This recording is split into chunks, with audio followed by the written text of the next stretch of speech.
Welcome to the International Symposium on Alternatives Assessment Virtual 2020 Symposium on Current Practices and Future Prospects. My name is Joel Tickner. I'm a professor at the University of Massachusetts at Lowell and executive director of the A4, or the Association for the Advancement of Alternatives Assessment. For those of you new to the A4 is a professional society dedicated to advancing the practice, theory and practice of alternatives assessment. We welcome you to join our growing community and diverse community of experts and professionals from a number of disciplines. The information about this session will be posted on our website, www.saferalternatives.org. There are going to be session resources and other materials there, including the speaker bios.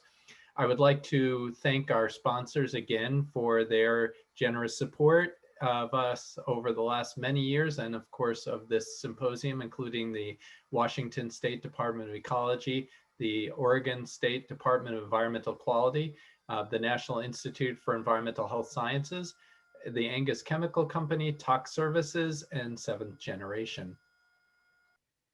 So today's session is providing a second round of updates from Europe, in particular, the context of safe and sustainable by design, which is included in the new European Commission Chemical Strategy for Sustainability. But there's been significant work in this space over the last couple of years. And I'd like to now pass the baton to one of our A4 Executive Committee members, our leading member and champion in Europe, Dr. Peter Vanke from the Danish Technical University. So Peter's going to be facilitating and leading the session today. So thank you so much for joining us, Peter. Thanks a lot for introducing me and the session, Joel. Welcome everyone from Europe, the US, and beyond. We have almost 100 participants already online. So welcome, a great welcome to the session here. That is the third session of the symposium already, and the second one regarding updates from Europe. And the part 2 today focuses on safe by design, or as many initiatives in Europe actually go more by safe and sustainable by design, or even safe and circular by design. So we will hear 3 outstanding speakers today who will give really updates from the European perspective. Next slide, please. I would like to introduce all 3 of them. I start with Dr. Vivi Filippucci. Thanks, Vivi, for being here with us today. Vivi is Innovation Manager at the European Chemical Industry Council, the CEFIC, and she also manages the European Technology Platform for Sustainable Chemistry, SUSCHEM ETP, as most of you might know already. Recently, Vivi actually started working as a technical working group chair on the public-private partnership SPIRE, which stands for Sustainable Process Industry through Resource and Energy Efficiency. Vivi will today present to us the strategic framework for sustainable chemistry research, including the Safe and Sustainable by Design initiative within SUSCHEM. Thanks, Vivi, for being here with us today. We have a second speaker, which is Dr. Ronald Fliby. He works for the Ministry of Infrastructure and Water Management in the Netherlands, and he works on the task team Pesticides and Chemical Substances that really focus on promoting substitution of substances of concern through innovation. It focuses also on endocrine disruptors and nanomaterials and on mixture and combined exposures. Ronald will today talk about, for us, alternatives for chemicals of concern towards more effective common interest driven innovation. And finally, it's my pleasure to introduce also the third speaker today in the session, which is Dr. Søren Bøvart. He's Deputy Head of the Materials for Tomorrow Unit of the European Commission's Directorate for Research and Innovation. And he has been responsible for more than 150 scientific projects within the Directorate in various areas of the natural sciences. And Søren was setting also up the public-private partnership SPIRE that Vivi is also involved in. Søren today will introduce the European Green Deal and the chemicals strategy for sustainability of the European Commission, which was just released on 14th of October, so just a couple of days ago. So this is really timely that we have that today. With that, I would like to give the floor to Vivi to introduce her perspective on Safe by Design. Thanks, Vivi, and welcome. Hello, I hope you can see me. Yes. Perfect. So if we can introduce the slides, Molly. then I can start. So first and foremost, I would like to thank Molly and Joel for the invitation to discuss about safe and sustainable by design, and I will be having an innovation focus in my presentation. If we can go to the next slide, please.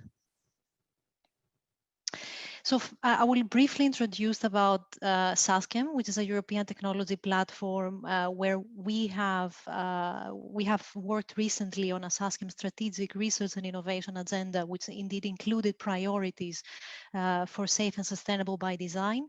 And I will be mainly focusing on the actions and the priorities that were discussed within this topic in terms of chemicals and materials. Next slide, please. And the next one.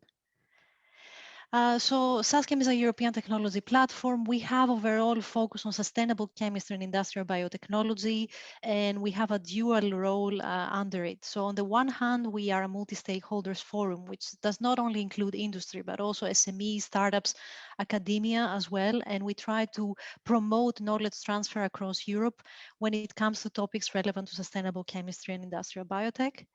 And the second element, which is also quite important, is about the advisory elements.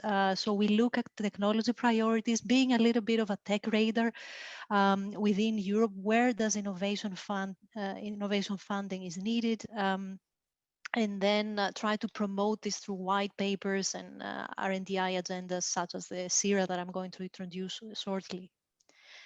The next one, please. A little bit of how we operate. On the one hand, we have the 6 founding members. So we have CEFIC, which is where I'm working. So it's the Association for the European Chemical Industry. But also there are 5 more founding members, DECEMA and GDCH in Germany, RSC in the UK, and also Europa Bio, which is an industry association as well, focusing on industrial biotechnology in general, but also industrial biotech.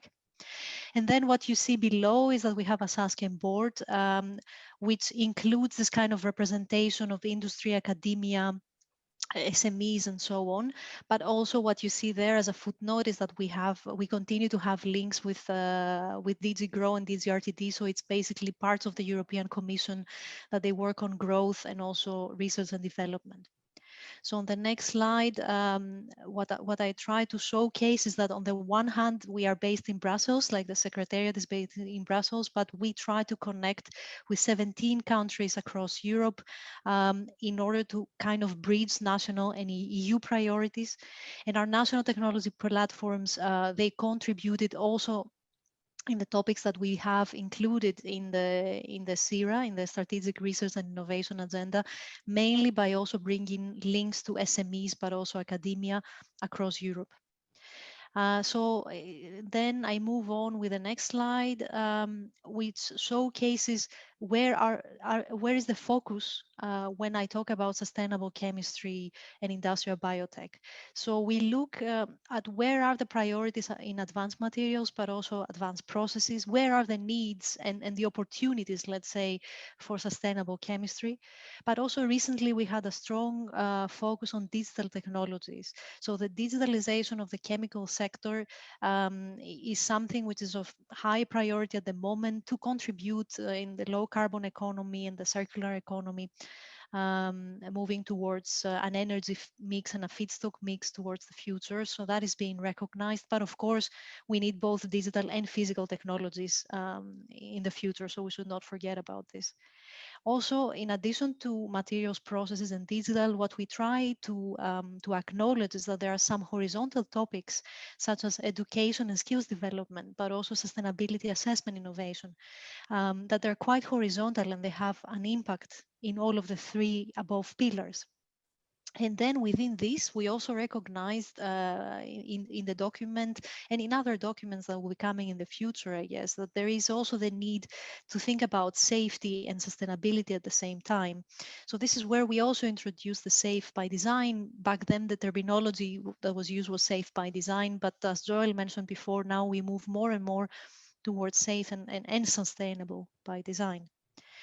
So now I believe in my next slides, I will already give a short overview about this document, which goes beyond safe by design. So on the next one, please. So for us, this is a core document because, as I said, it looks at where are the priorities for materials and processes in the future for the chemical sector, not only accounting for industry, but also academia. So we look at lower and higher technology readiness levels. So we had something that was published in 2015, and in late 2019, we published this new document that you can read online. It goes, as I mentioned, beyond safe by design, but it's very much of interest when it comes to sustainable chemistry.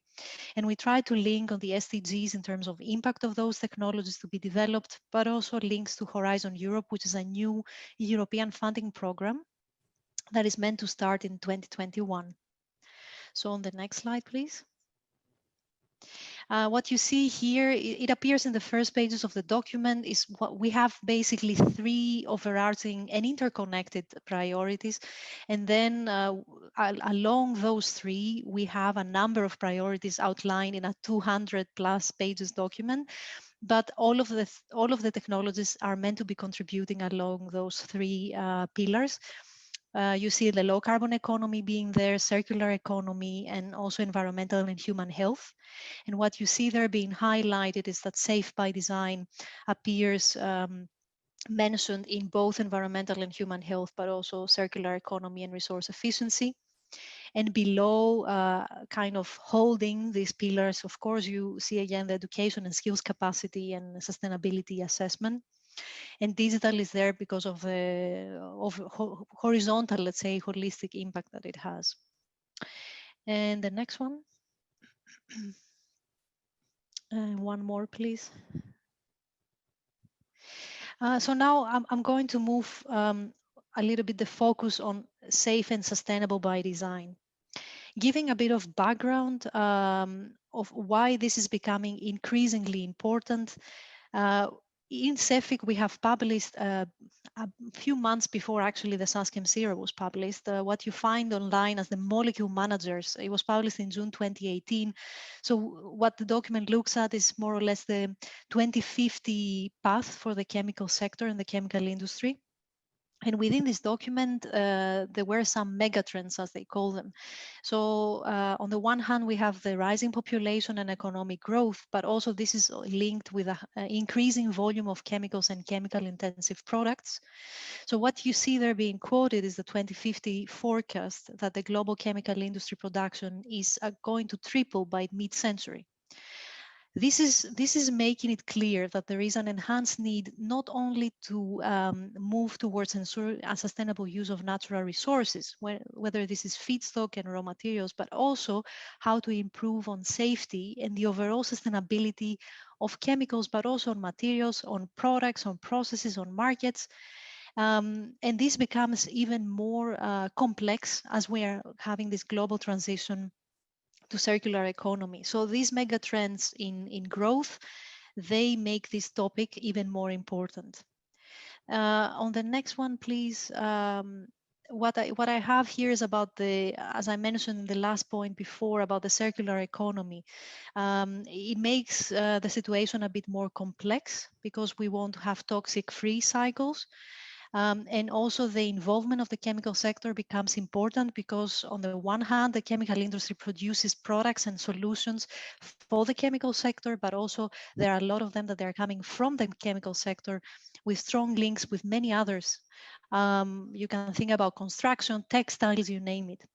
So any topic and any kind of technology enablers that they bring forward, and not only technology enablers in terms of innovation in chemistry and materials, but also methodologies and so on, they will actually help to have a positive influence across the value chain and across promoting circular economy across Europe, and this is the same globally.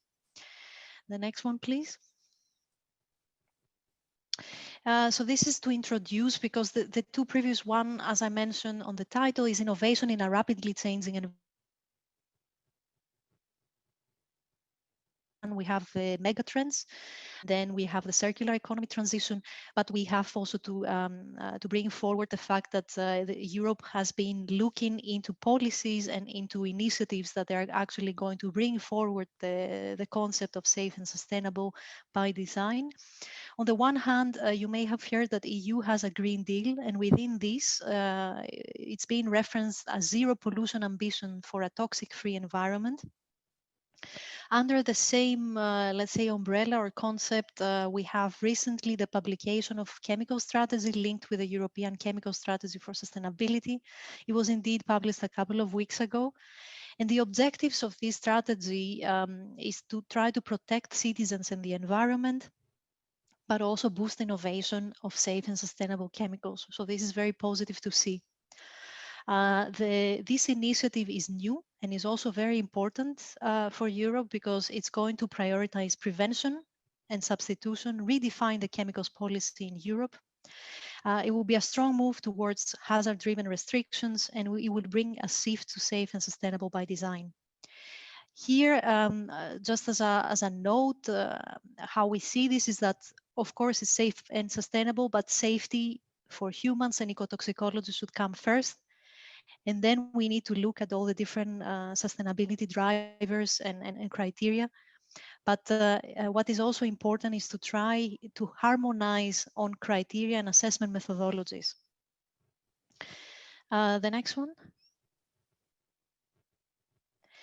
So before this was published, before the Chemical Strategy for Sustainability, initially we worked together with a number of people on a paper that is already online since June 2019. Back then it was called Safe by Design for Materials and Chemicals, and we were thinking about an innovation program towards Horizon Europe. And then these conclusions were then included, as I mentioned, as a horizontal topic in the SASCHEM SIRA. And moving to the next slide, please. What was recognized within this paper, and of course, that's why it was also included in the SIRA, is that we used to look before into substitution, like drop-in substitution, and not really as an innovation opportunity. So we looked within this paper on also what kind of innovation can be done at materials and process levels, and how this can become an opportunity also at European level to take the lead for the circular economy transition in a safe and sustainable manner. The next one, please. And what you find within this paper and then later in the SIRA is that there are a number of objectives. First one, quite important, is a functional approach. So it's going beyond drop-in replacements. And it's also about how can we innovate at molecular level, from molecular level to higher levels, so including also materials, products, processes, business models. And also it introduced the fact that, okay, on the one hand, is for sure safety is a priority, but how can we have also the full life cycle perspective for any redesign or new design? So we look at the overall sustainability improvements and the overall profile of any new chemical, any new material. Within this concept is because we keep talking about chemical toxicity, it was recognized that we need also to consider about microbiological safety, biosafety, and especially because there are a lot of biotech processes, including within the chemical sector. And the element of the multidisciplinary approach was highlighted, and very important as well, how we can build networks, collaborative networks for knowledge sharing and for best practices, where we introduce chemicals and materials producers, brand owners, and end users. So these were a number of objectives. And in the next slide,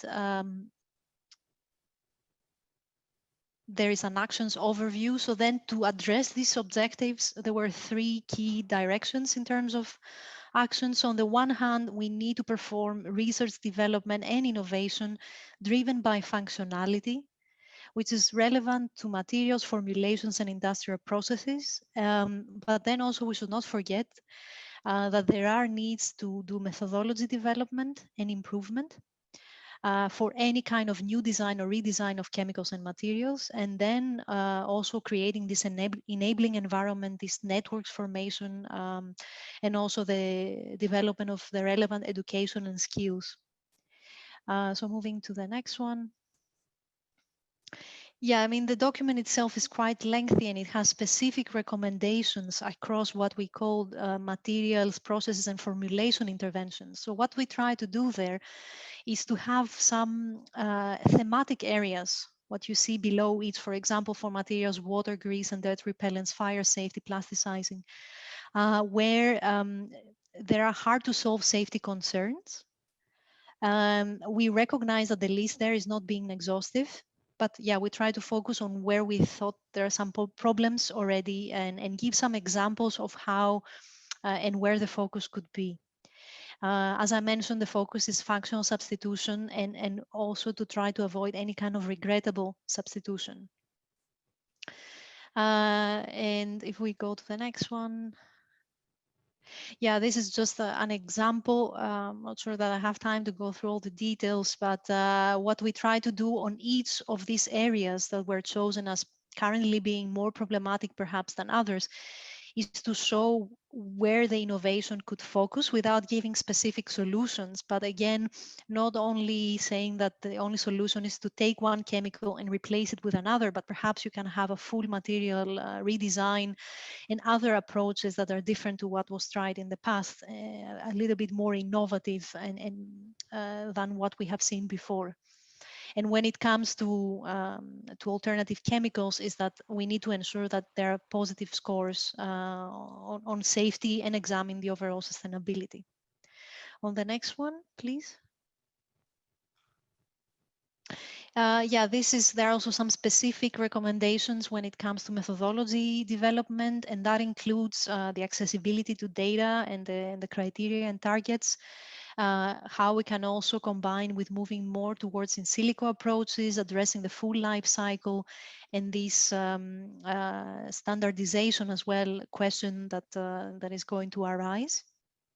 And the next one has to do with the creation of an enabling environment, some recommendations of how we could actually, I think we went back to the previous one, how we can ensure that we can have data and knowledge sharing platforms, and also try to share knowledge, try to share experience, and analyze things in the context of innovation.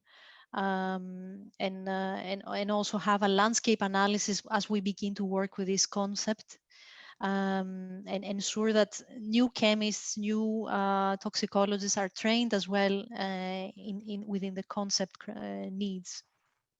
The next one, please. So this is an overall conclusion that also came forward from the stakeholders we have been working with, is that first and foremost, I would say we need long-term versus short-term solutions. We should be more proactive than reactive in the topic as compared to the past. Already the chemicals that they are to be released in the market, they go through extensive screening, but the question is how we can be designing upfront and using this innovative approach and this functional approach moving forward. And also what we should not forget is should be about safety, sustainability, but also functionality and the product performance. And that this should be coming hand in hand with the criteria and methodology development. In addition to that, I think I will close with this, which is my last point there, is about we need to ensure that any solution that is being developed that is scalable. It's understood that there are some solutions that there are lower technology readiness level, but we need to ensure that whatever is being brought forward, that it can scale up and it can be ready to be implemented at a larger scale. So there is more information obviously in the paper and more specific recommendations, and also within the CIRA. Happy to answer any questions during the discussion. I guess we will go to the next speaker now.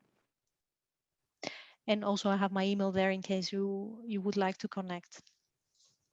Thanks a lot, Vivi. Very insightful and also nicely summarizing not only the efforts that you did under SASCEM here, but you also included actually the action points and outcomes from the non-paper that was closely related to what you have presented, where we have actually included these 5 action points. For example, it should be function-based, it should be including life cycle aspects, it should be in, let's say, encompassing the various relevant stakeholders and so on. Very nicely summarized. Thanks a lot for the presentation, Vivi. Thank you.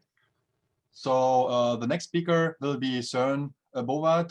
Thanks for being here today, Søren. Let's see whether we can hear you first. Maybe speak up, and then we see how we move from there. Søren, can you say something?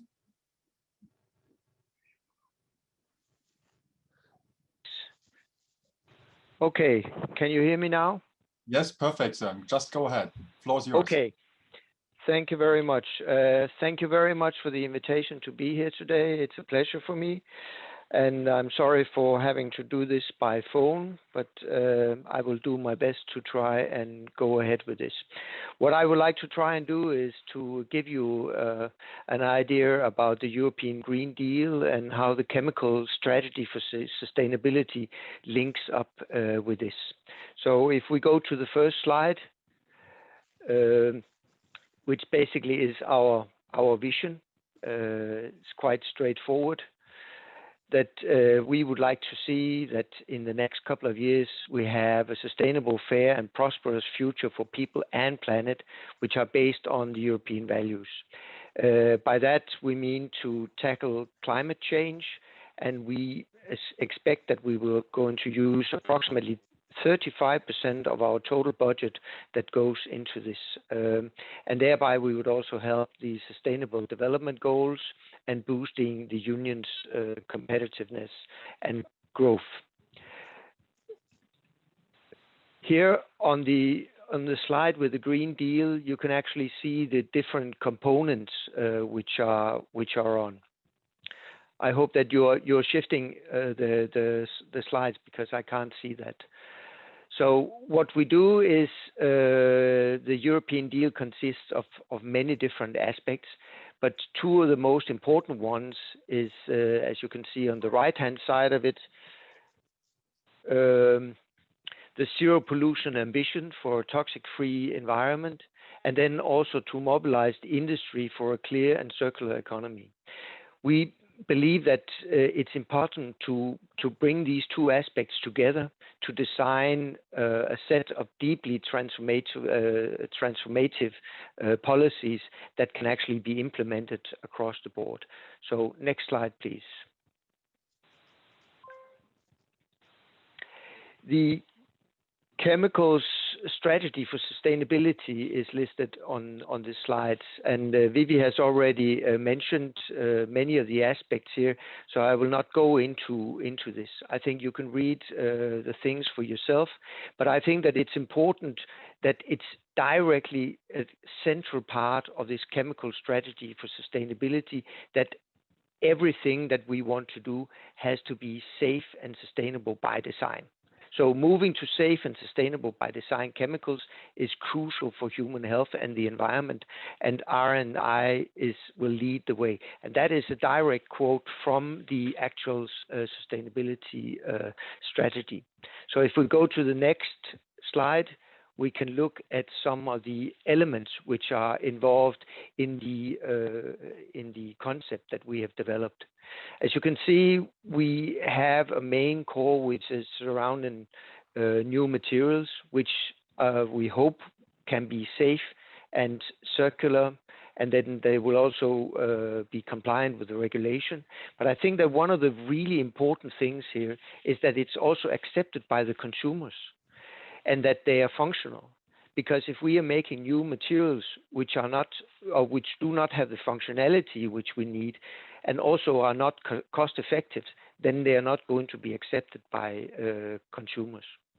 And the key tools that we envisage for this is things like risk assessment, life cycle assessment, and the safe by design and sustainable by design, which we see as 2 sides of the same coin. And we also would like to be prepared in terms of the future regulation. The key drivers are listed on the left-hand side. I don't think that there is any need to go into this right now. So if we take the next slide, which basically outlines the current thinking that we have, because the sustainable by design, as it's in our concept, is supposed to support European policy goals and priorities. And we would like to see this as a systems approach with sustainability criteria, which are governed by societal empowerment, and also that it's industrially relevant and prepared for future regulation. It's a relatively comprehensive concept of sustainability, which is driven by safety and circularity and functionality in materials specifically. And I think that it's important here to state that it should be seen throughout their whole life cycle. And in order to do this, we need to be sure that we can align the actors across the value chain on the determination of these sustainability criteria. The next slide is just a depiction of the concept, where if we do, or if we implement this, then in principle we should be able to reduce the time required for the research and development. That means we are more cost effective, we can bring things faster to the market, and we can assume a better consumer acceptance, because products are safer and they're more functional. No, they're more circular, but at the same time functional. So the next slide gives the overall view on the sustainable by design. As you can see, we have shortened it from safe and sustainable by design to just sustainable by design. And the reason for that is simply that safe, of course, in our determination, is a part of sustainability, as is circular and as is functionality. So we hope that all these things will be governed by a full life cycle assessment, and that we can implement this in the industrial domain as well, because otherwise we are going nowhere. The next slide is how do we get there? How to develop the underlying criteria? Well, I think that at the moment we do not have a full-fledged working plan for this. So we know more or less who could lead the process of the criteria development, but we have not set this down in stone yet. We also are a little bit at odds with whether we have or need to develop the knowledge base, and which stakeholders should be involved in the criteria setting. So which endpoints are needed so that we can take into account aspects of human and environmental toxicology. I think we are relatively close, but we still need a full roadmap to be able to implement this. The implementation plan, or as part of the implementation plan, we have some new calls which are developed for the Horizon Europe work program. And I have to say that the Horizon Europe work program at the moment is only in its making. So nothing here is for sure. But these are the ideas that we have. And at the same time, even though we need to develop these three topics that I'm coming with in the next slide, we also need to prepare the future standardization and testing activities that goes alongside this.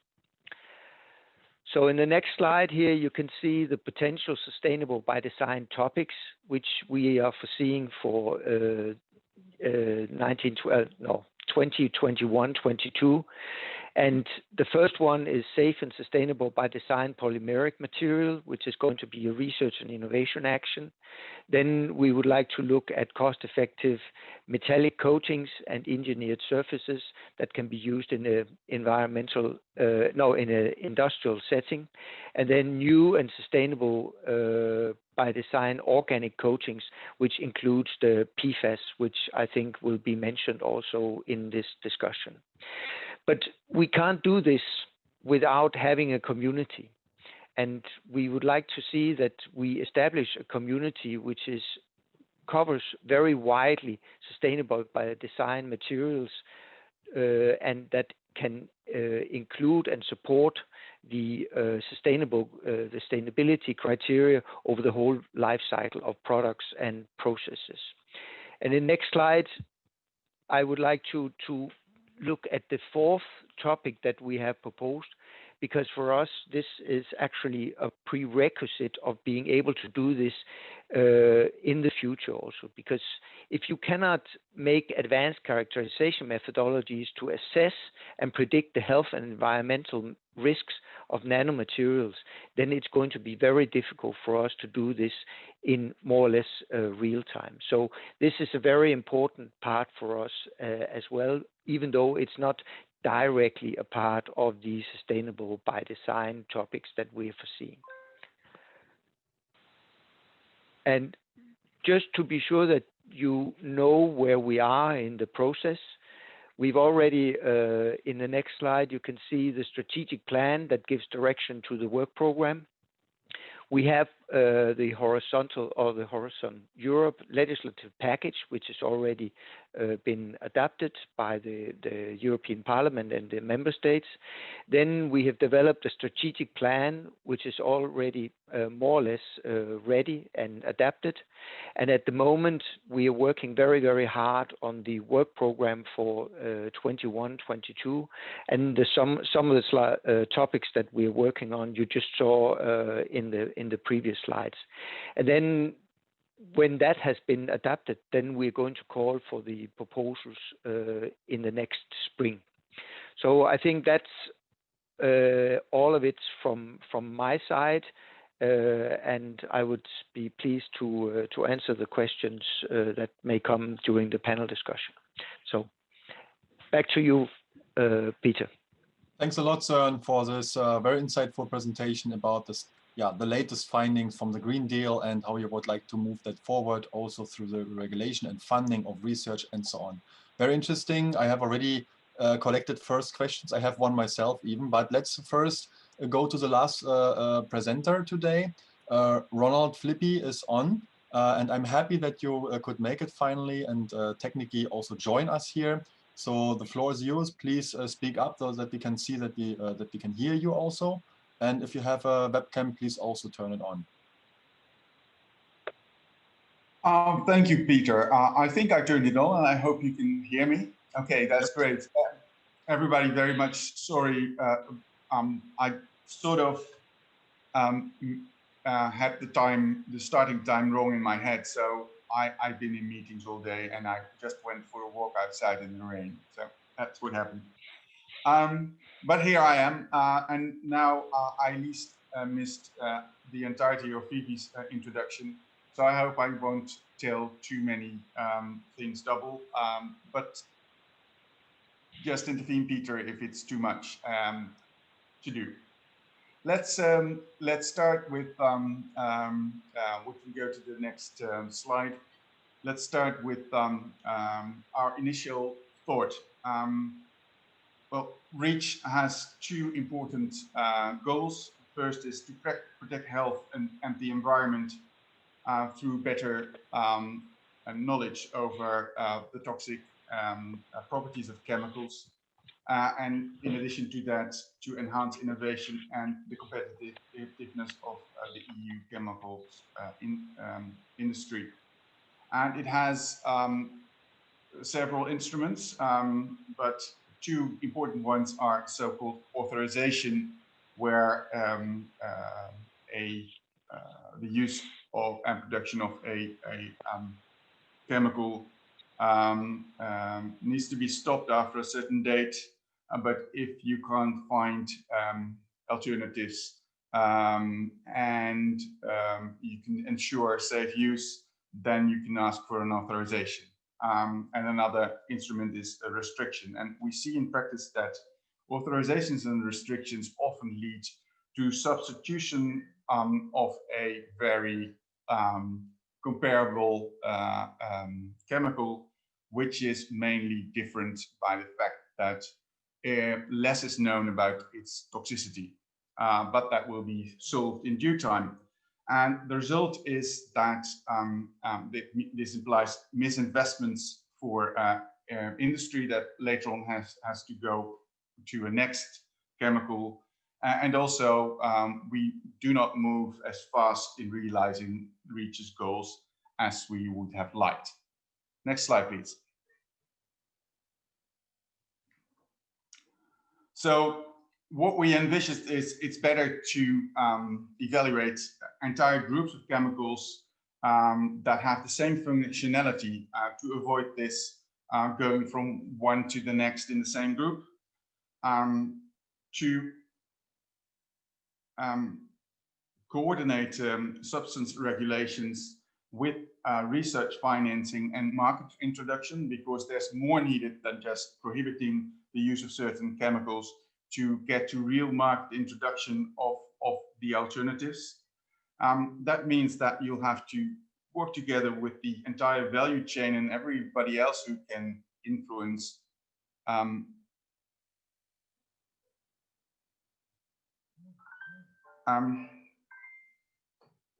I was seeing Joel's a comment. Sorry. So you have to cooperate with the entire value chain, and that also includes those who will have an influence on a successful market introduction, such as those parties, key stakeholders that provide financial support, researchers, regulators, those setting criteria of certification, all that type of people. What we also think we can reach in doing this is getting non-chemical solutions there. Not always is another chemical necessary to replace a chemical. And of course, risk assessments that you then will be needed to be able to compare chemical and non-chemical alternatives risks, which are quite different from each other. Such an approach would also be very much helped by availability in practice of earlier results, and therefore you need to have findable and reusable data. And lastly, safe and circular by design is a way that you can all use to have early failures of alternatives, and you can foresee possible later safety risks. So by applying safe and circular by design, you not only can may often be able to reduce the risk, but also you might be able to speed up innovation and to cut costs for industry. Next slide, please. So he drew up the Safe Chemicals Innovation Agenda, and we had a number of criteria. It should be an inventory of opportunities for innovation, but these opportunities should be in the right phase. So it should be pre-competitive. So as from the government point of view, you not be supporting individual companies, but it would also be already directed at solutions, so not purely scientifically interested. So having foreseeable technical implications. And it should also have a substantial potential for improving protection of health or environment. I suppose that Fifi went into the different categories that we thought were that the Safe Chemicals Innovation Agenda identified as being promising, and we thought these 7 topics should be considered in drafting the financing from Horizon Europe, the big European research financing instrument. But in doing that, you should involve the entire chain, and you should have a prolonged scoping to identify end user needs to make sure that the functionality you're gonna, the chemical you're gonna replace, the alternatives will provide the functionality that you need. Next slide, please. Yes, I guess this is what Stevie already has told, although I'm not sure, I haven't seen it. So if that's true, please, let's skip to the next slide. Yes, we did a case study, and we think from the government it's useful to have case studies to play with the sort of innovation that we want, and to look at the possibilities you have as a government to stimulate those society beneficial innovations by just getting some experience and trying things out. Well, in this case of anti-fouling, the functionality is that organisms grow on the hulls of ships. The effect of that is that speed is decreased, has negative impacts on the stability and the lifespan of the hull. And it also increases fuel use. Historically, copper plating was used by the Vikings for the first time. Tributyl tin was used afterwards, but prohibited because it's an important endocrine disruptor. And we started off with coatings containing 30% copper. Currently, that has been reduced for non-professional boats to a coating that contains 10 to a maximum of 12% copper. And that's only allowed because there is an apparent lack of alternatives. Please, next slide. The problem is as such that, in fact, there are many alternatives available, ranging from hard coatings and very slick coatings to fibers, ultrasound, even things like other ointments. And there's also being developed something with UVC that works through the coating and very small lighting devices. And all of these can either prevent fouling or reduce its effects, or make them very, very easily to clean. So if we had a practice, we tested the functionality on real boats, on fresh water and on salt water, and the alternatives compared relatively good to what's already available.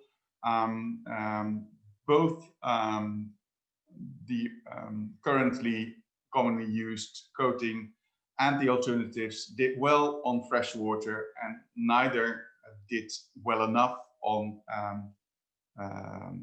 salt water. Let's go to the next slide, please. Ronald, since we are running late, is it okay that you just finalize the anti-fouling case and the other one? That's awesome. Thank you. Yeah, I'll do that, and maybe something of that is useful in the discussion. Perfect. So the last thing to say is that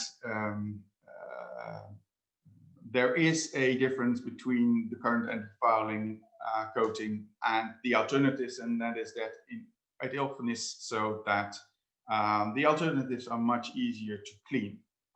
So there is really some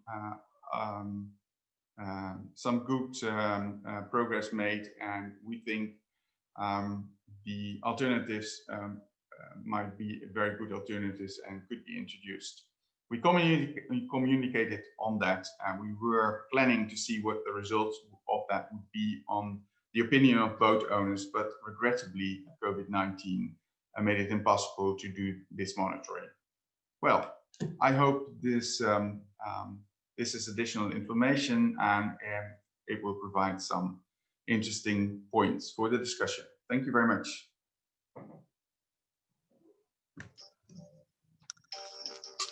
Thanks so much for your presentation, Ronald. I just had to skip a phone call.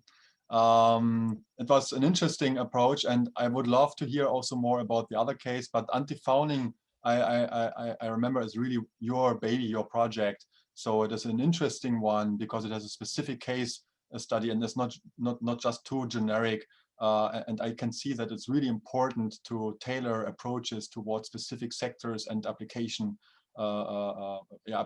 where we have to substitute chemicals. Very important. Thanks a lot, Ronald, for being with us. With that, I would say we have a bit more than half an hour left. And I would like to split that half and half more or less into a panel discussion where we are covering a couple of questions.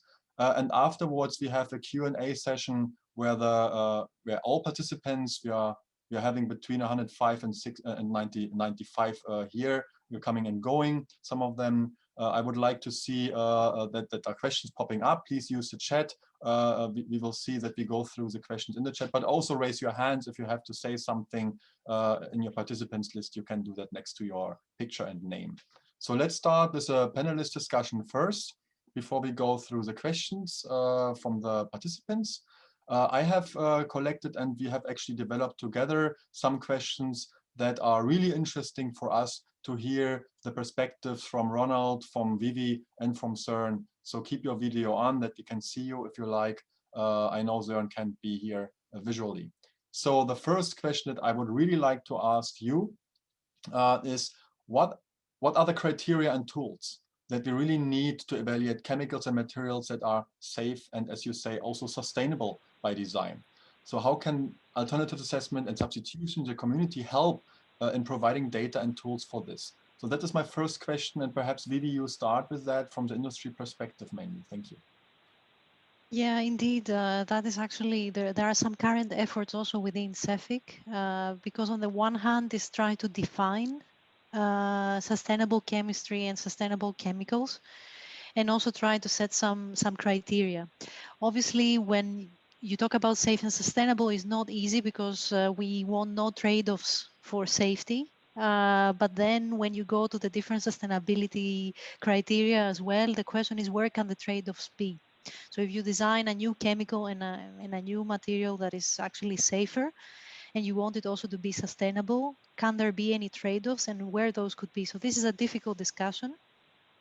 So at the moment, both within the sustainability team within CEFIC and also our PCPS, the product stewardship, is looking into the matter. And as I mentioned in my presentation, we need to then harmonize a bit better on these criteria and on the tools and the assessment tools that we are using, especially if those include the full life cycle and all the sustainability assessment criteria. So Thanks, definitely Vivi. one more thing to say is that if we start working on this within Horizon Europe, kind of a coordination action to bring experts together to start working on this, on criteria, on definitions, it could be helpful.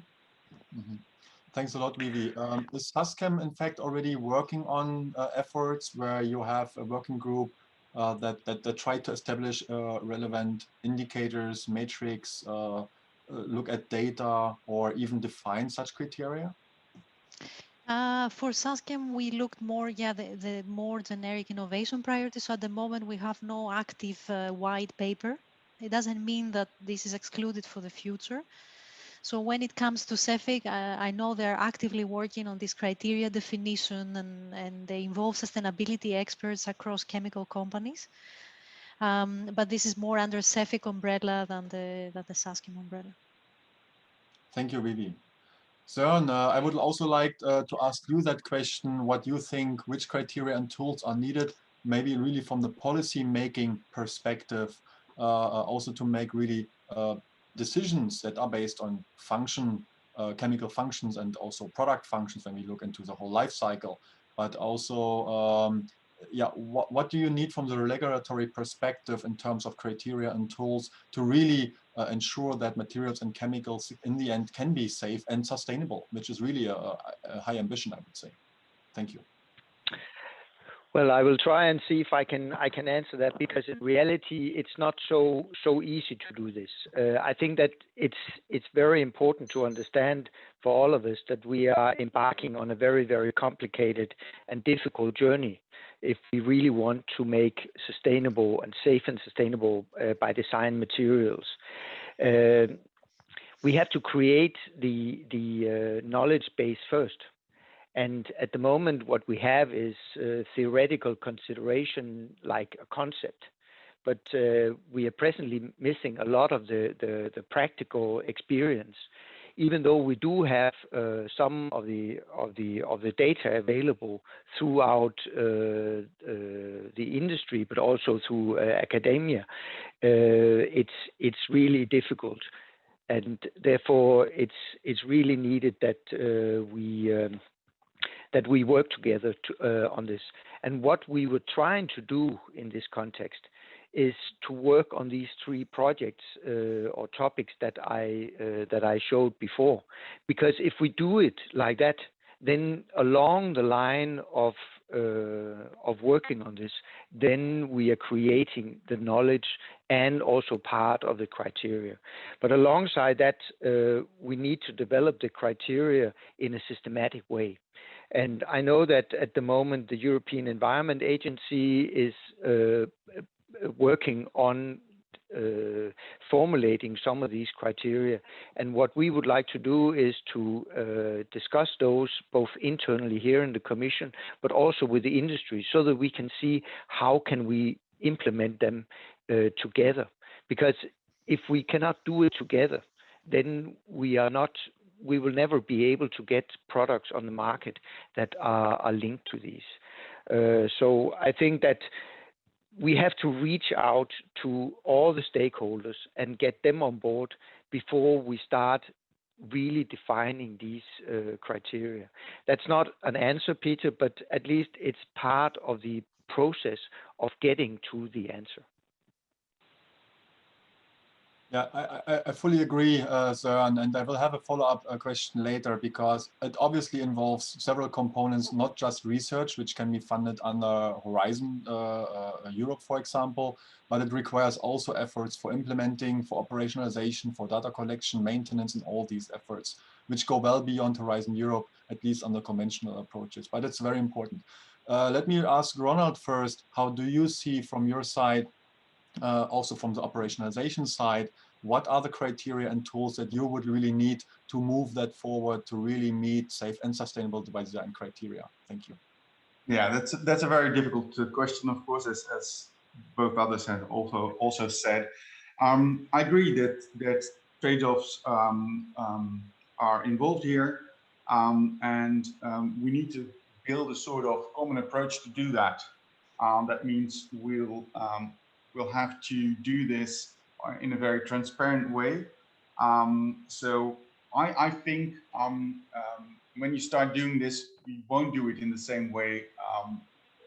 Companies and scientists will devise ways to do it and describe the process where how they are trying to safely design, and then not only give that transparency, but also be willing to discuss it with the outside world. That is the way you can build a common understanding on how you do this.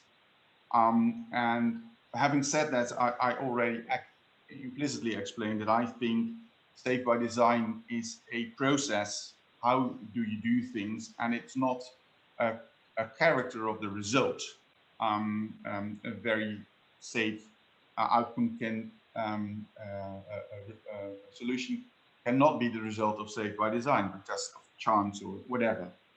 I think many criteria and tools are already available. It's just a question of getting consensus on those and making them available for everybody who wants to use them.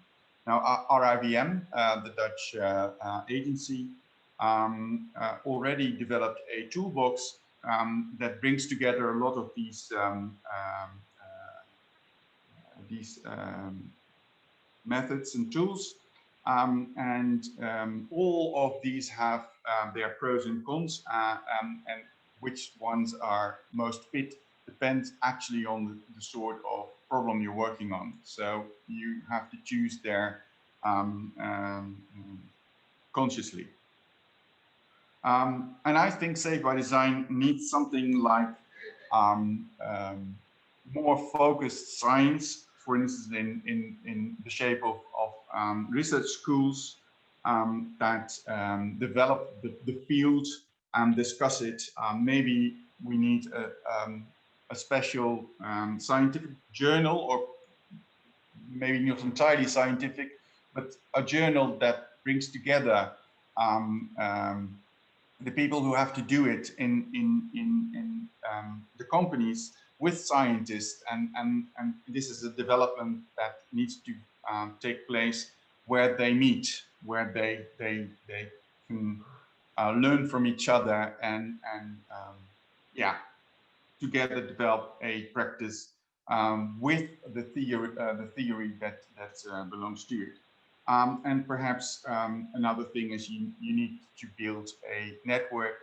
The previous instruments would do that, but perhaps it's also a good idea to have a annual meeting, whatever the name would be, a conference or whatever, where people from industry and scientists would come together and discuss progress and further gaps in knowledge and needs for developments.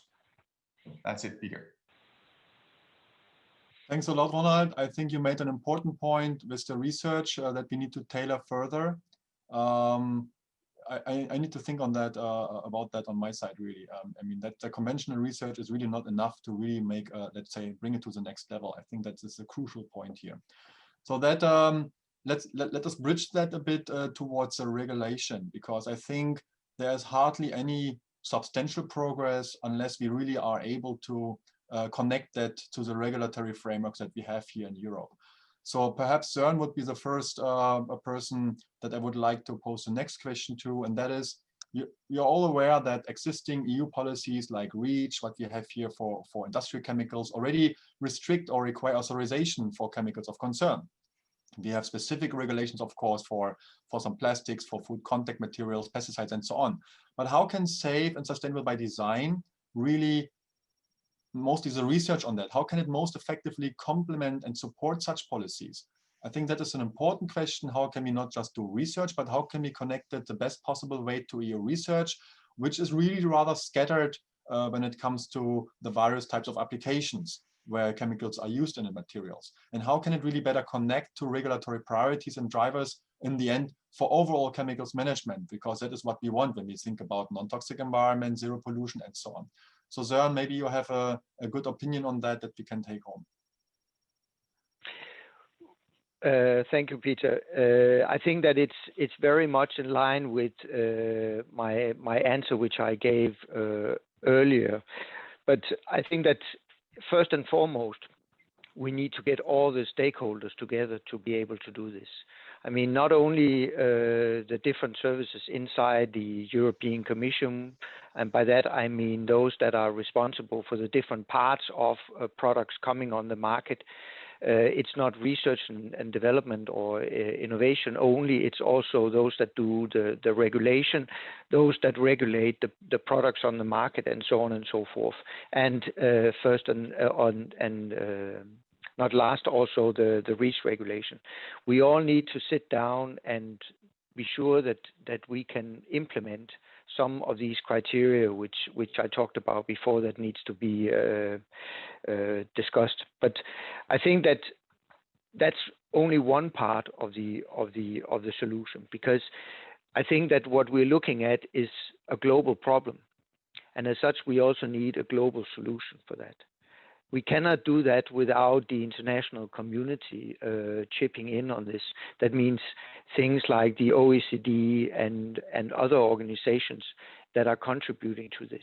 Because otherwise we're just risking that we are getting a trade problem instead of a toxicity problem. So we would be exporting things that would be toxic to other places, as it's happening today. So I think that we need to work together. And at the same time, we also need to agree on unified life cycle assessment protocols that cover the whole life cycle of these materials. And then, as I would like to reiterate, the end thing is to have the industry on board, because we can come up with the best designs in the world for how we can design toxic-free materials and chemicals. But if the industry cannot implement them, they cannot sell them, then we cannot succeed. So it's a long journey, and we just need to get all the stakeholders together first. That's at least my starting point. Thank you, Søren. I think that is a very crucial point that you made here. And also Matti Vainio yesterday brought that already up, that industry in the end is implementing the substitutions. It's not, right? So if without them on board, it's really helpless in the end. So, but I would like to pose a question related to that to Vivi then. If we have different silos and CEFIC standing for the chemical industry, for example, we have many other industrial stakeholders. How is it possible from the Safe by Design perspective to break these silos? For example, to connect on the one hand, the chemical and material designers, and on the other hand, the health and environmental scientists, but actually also break up supply chains across different industries, because that is what I hear from talking about the global problem, what we need to really be able to break up these chains and open up to have cross-silo solutions, still maintaining, still ensuring that data are secured and transparent where necessary, but also secured where possible. So how can that be done? Vivi, you have your perspective, please, on that. First, to say that in terms of reach, like how I believe CEFIC is currently looking at these strategies, that is actually a paradigm shift. Is actually larger than REACH itself, and how we see this is that is going to shape chemicals policy for the decades to come. As I mentioned before, there are already efforts to have a response in terms of the criteria that was mentioned before, in terms of potential trade-offs, but overall, what is currently, I think, the challenge is that on the one hand, we already need to innovate and to already have funding on innovation, which is mainly where Saskem focused, that we need to innovate on new chemicals, new materials, and go into higher structures. But this needs to happen in parallel with actually setting this criteria and the data sharing platforms and harmonized ways to assess these new chemicals and new materials. And this is a challenge. And I think this needs to be addressed ASAP, and having this kind of network of the different industrial sectors discussing with the Commission and on the aspect, I think it will be important. Now, within the chemical sector, as I mentioned, there are implications with other sectors as well. So solutions that we develop, they are going to impact other sectors like the construction sector, the textile. So any positive solutions there are going to bring also positive outcomes for all the other sectors that are linked with the chemical sector. So I give an example that CEFIC is trying to connect along the value chain. We have recently a lot of collaboration with the wind turbine industry, where like recycling is involved, and the circularity aspect that will also involve the safety aspects. So these silos are starting to break, I would say, and I can speak about the chemical sector. Even within companies, you see this kind of cross-disciplinary collaborations. So of course we need to improve more, but I would say that there is a change that you see cross-disciplinary research and different sectors discussing together under this circularity and sustainability by design approach. Thanks, Vivi. That is enlightening on the one hand. On the other hand, I see that we still have a long way to go with that. Yes, indeed. That's very good. So with that, I would like to Perhaps open... I could comment on that Yes, as well. I think that one of the things that we really need to do is to also look at the academic experiences in this field, because we are dealing with a truly multidimensional and cross-sectorial field, where we have chemists, we have toxicologists, we have material scientists, designers, and so on and so forth. And we can use the experience that has been used in the academic field also to promote this. And we know that when we go a little bit upstream for the things, then the industry is more likely to be part of this game. So that would be my plea, that we also have a very strong academic component that can sort of drive this forward. Mm-hmm. Thanks, Darren. Thanks for that. With that, I would like to really move to open the floor also for questions from the audience, from all the participants. So please either put it in the chat, and we have already collected the first questions, so we will put you on. I have one quick comment that goes mainly to Søren, and it touches also upon a comment from Anne van Bruggen, so she can speak really right afterwards on that. I think, Søren, that we need some serious definition to ensure that SAFE is implemented as a component of sustainable, which is what you mentioned and which is what the high ambition is. I don't think that is currently the case. Safety and sustainability are not seen as safety as a part of sustainable. This is how it should be, I know, but current life cycle approaches, for example, allow to introduce a carcinogen at the expense of drastically reducing greenhouse gas emissions, just because there's an overall net benefit for human health. That, of course, goes completely against principles from safety and substitution that we have sometimes. So I think that needs to be carefully aligned, but that might be just semantics. Anne van Bruggen, I would like to give the floor to you. You had already 2 comments and questions, so please go ahead. Yes, well, yeah, I noticed there was a difference between like the speakers, like the first speaker saying like, of course, safety should come first, and then the second one saying like we need both. And I think in the end, yeah, we need to also be careful that it doesn't become semantics. And maybe that is where like increasingly, I think it's very interesting. There's been this call, like we need to collaborate and come together to define these criteria. And I thought especially if it would be interesting to zoom in on also essential use, which is something now at RBM, especially in plastics, we're also looking at this concept, which comes also from the Montreal Protocol, which was in a Cousin's paper on PFAS, phasing it out. But now very interesting also in this EU strategy. And I wonder if we could say something more about like what it would take to define something like essential use, where maybe not only industry, not only academic, not only government, but then also society and our patterns of consumption need to be addressed. Good question, Anne. So who of you, Vivi or Ronald or Søren, would like to answer that? That's an interesting concept of the essential use. I don't think that I have the knowledge about this to be able to answer that. But just to say to your comment before that in the chemical strategy for sustainability, it is actually said safe and sustainable by design. Okay.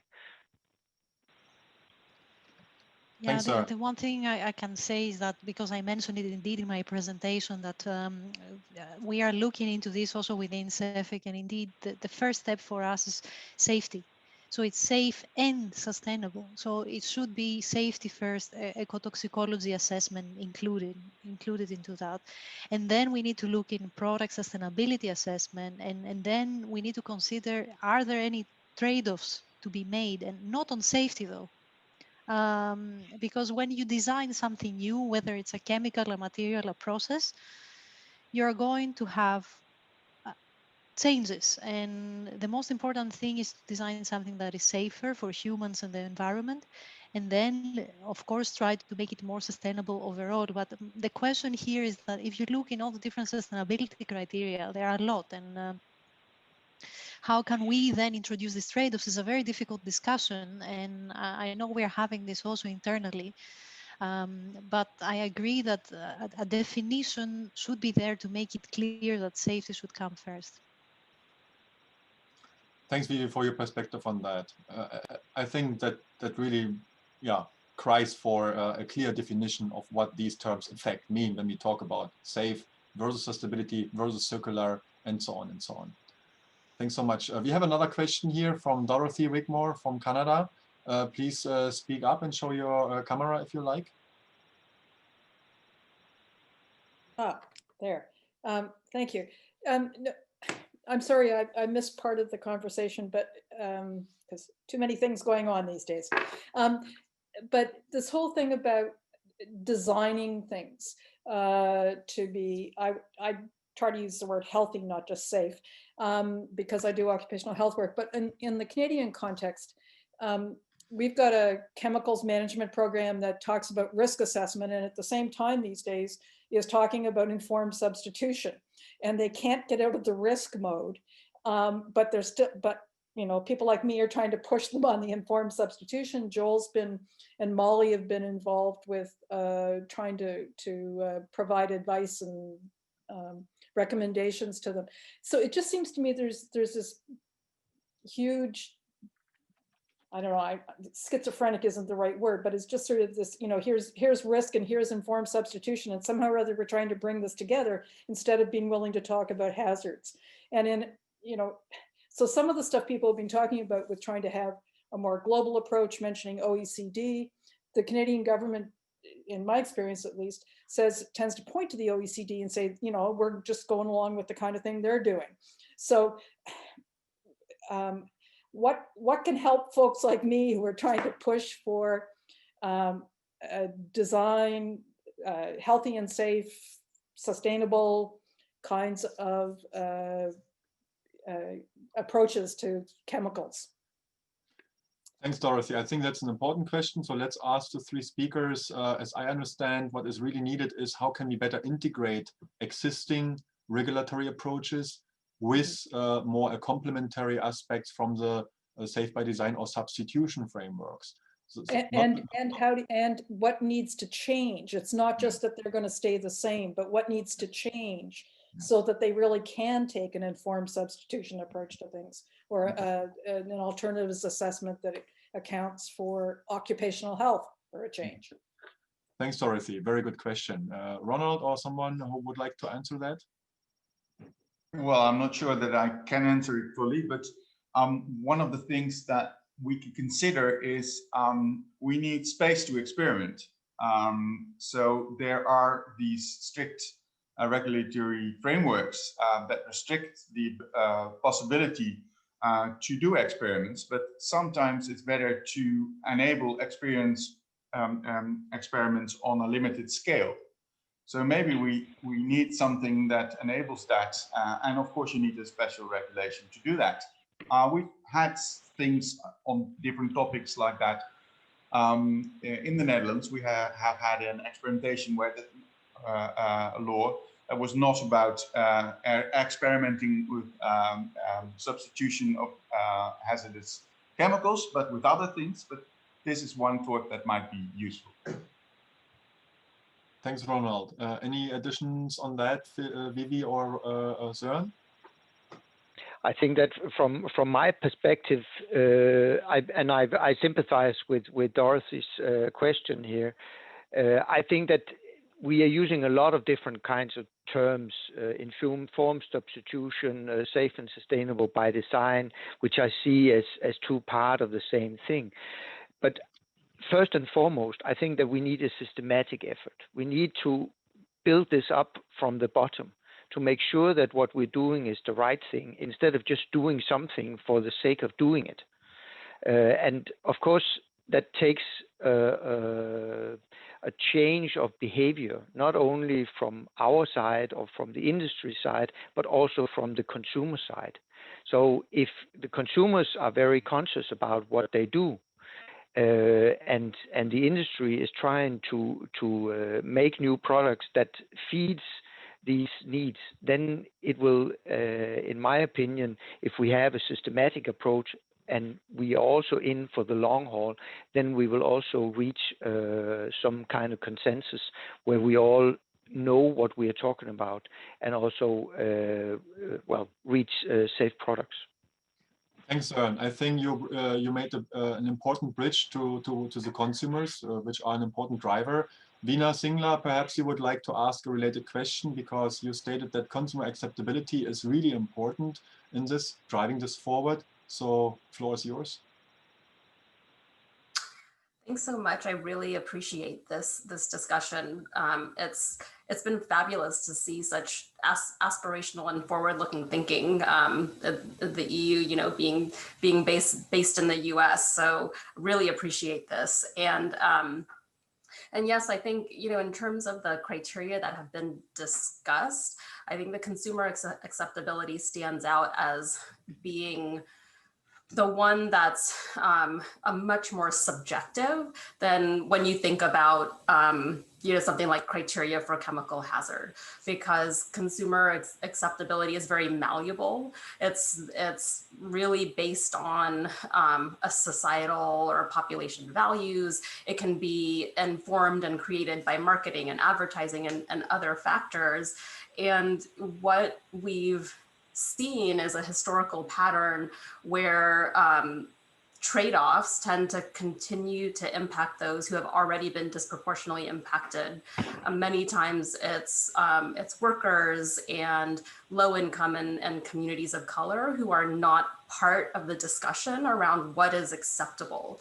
So, so I just wondered if there's thinking around how do we ensure that we don't continue that pattern when we're thinking about acceptability and trade-offs around what is acceptable.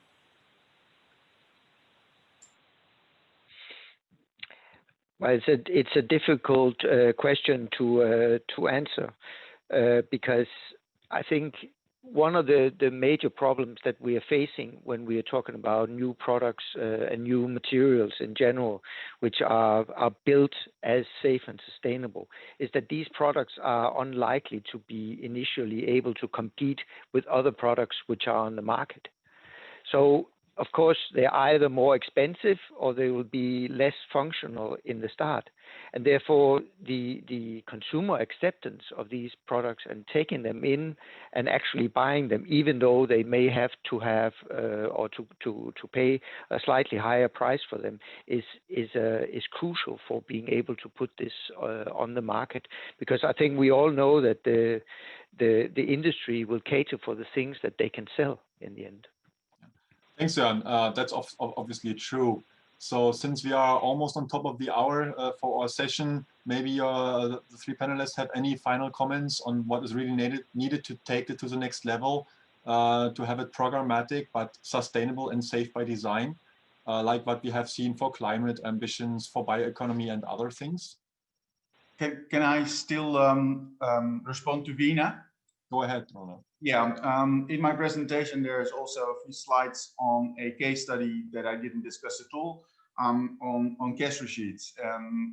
That's thermal paper, and up till now in the EU contained, as a developer, bisphenol A. That's an endocrine disruptor, and the exposure of the persons working on the cash registry was actually quite high, quite close to the level we thought was safe. We thought of alternatives. One of all the alternatives would be rubber gloves, but you can also show the receipt on the screen, or you can have it push a button so that the client itself can determine whether he wants it or not and take it and not expose the worker.